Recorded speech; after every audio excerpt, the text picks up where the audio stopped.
மாதா தொலைக்காட்சியின் இணைய இதயங்களை அனைவருக்கும் வணக்கம். நான் உங்கள் போஸ்கோ. இது மாதா தொலைக்காட்சியின் ஜீசஸ் பஞ்ச். நேர்களை இன்றைக்கான இறைவார்த்தை என்ன அப்படின்னு பாத்தீங்கன்னா, லூக்கா எழுதிய நற்செய்தி அதிகாரம் 12 இறைவசனம் 5.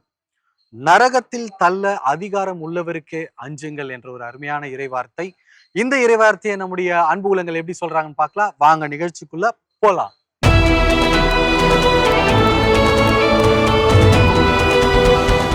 நிர்மலா ஜோஷ்பின் சிஸ்டர் ரொம்ப அழகா இன்றைக்கான இறைவார்த்தை சொல்ல போறீங்க. சொல்லுங்க சிஸ்டர். நரகத்தில் தள்ள அதிகாரம் உள்ளவருக்கே அஞ்சுங்கள். சூப்பர் சார், பயங்கரமா சொன்னீங்க. ஸோ இப்போ இந்த கடவுள் மீதான அந்த ஒரு அச்சம், தெய்வ பயம் சொல்லுவாங்க இல்லையா, அது இப்போ இந்த காலத்துல எந்த அளவுக்கு இருக்குதுன்னு நீங்க நினைக்கிறீங்க? எப்படி இருக்கணும்னு நீங்க நினைக்கிறீங்க? இன்றைய காலகட்டத்தில் நன்மை எது தீமை எது என்ற வித்தியாசம் இல்லாமல் மக்கள் வாழ்ந்து கொண்டிருக்கின்றார்கள். நமது இறப்புக்கு பின்பு நாம் இயேசுவை சந்திக்க வேண்டும். அவர்தான் நமக்கு தீர்ப்பு கூறுபவர்.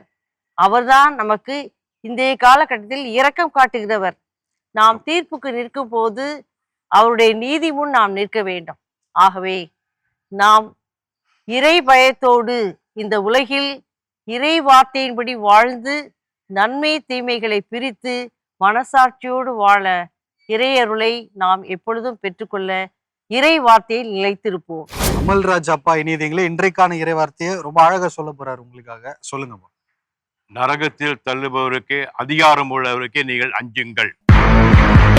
சூப்பர், பயங்கரமா சொல்லிட்டீங்க. இந்த இறைவார்த்தை கேட்டோன்னே என்ன சொல்லணும்னு தோணுது உங்களுக்கு? அதாவது இப்போ கடவுள் நம்மளை படைத்ததே நரகத்தில் போவதுக்காக படைக்கல, அதுவும் அவர் சாயலா வர படைச்சிருக்காரு.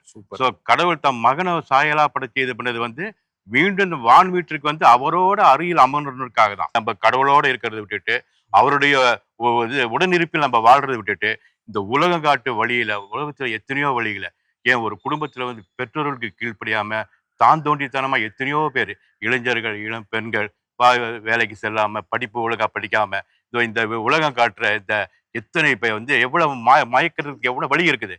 தொலைக்காட்சி, கைபேசி, இன்னும் எத்தனையோ அரங்குகள் இருக்குது. எல்லாத்துலயும் போய் வீணா நம்ம வாழ்க்கையை செலவு பண்ணிட்டு இருக்கிறோம். ஆனா இந்த இது வாழ்க்கை இல்லை, இதை விட இன்னொரு வாழ்க்கை இருக்குது.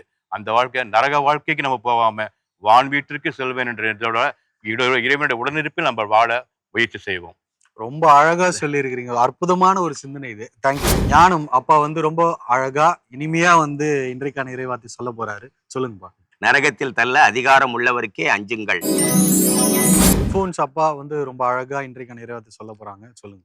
நரகத்தை தள்ள வல்லவருக்கே அஞ்சுங்க. சூப்பர், ரொம்ப அழகா சொன்னீங்கப்பா. தேங்க்யூ. அப்பா வணக்கம். உங்க பேருப்பா? என் பேர் சந்தியாகு லூயிஸ். சந்தியாகு லூயிஸ் அப்பா, பயங்கரமா உங்க பாணியில சொல்ல போறீங்க இறைவார்த்தை. சொல்லுங்கப்பா. நரகத்தில் தள்ள அதிகாரம் உள்ளவர்க்கே அஞ்சுங்கள். சூப்பர்ப்பா. இறைவன் வழி நடந்தால் ஒழிய நம்முடைய வாழ்க்கை தரம் முன்னேறாது. மனிதாபிமானம் என்பது இறை அன்பில் உள்ளவர்களுக்கே வரும். இதுலேயே ஆகவே நாம் அனைவரும் இறை அன்பில் வாழவும் பிறருக்கு நன்மை செய்யக்கூடிய நல்ல எண்ணங்கள் கொண்டும் வாழ ஆண்டவரை என்றும் மன்றாடுவோம். தவறான வழிகளில் நம்மை இழுத்து செல்லாது எப்பொழுதும் நம் அருகில் இருப்பவர் அவரையே நம்புங்கள். அவரே நமக்கு அருள் புரிவார். ரொம்ப அருமையா அப்படியே ஒரு ஜபத்தை சொல்ற மாதிரி பூசையில அழகா சொல்லிட்டீங்க உங்களுடைய கருத்தை. நன்றி. என் உள்ளங்களே, இன்றைக்கான இறைவார்த்தையை நம்முடைய அன்பு சகோதரி, அன்பு உள்ளங்கள் ரொம்ப அழகா சொன்னாங்க அப்படின்னு தான் சொல்லலாம். ஒரு அருமையான சிந்தனையோடு மீண்டும் மற்றொரு புதிய இறைவார்த்தையுடன் உங்களை சந்திக்கிறேன்.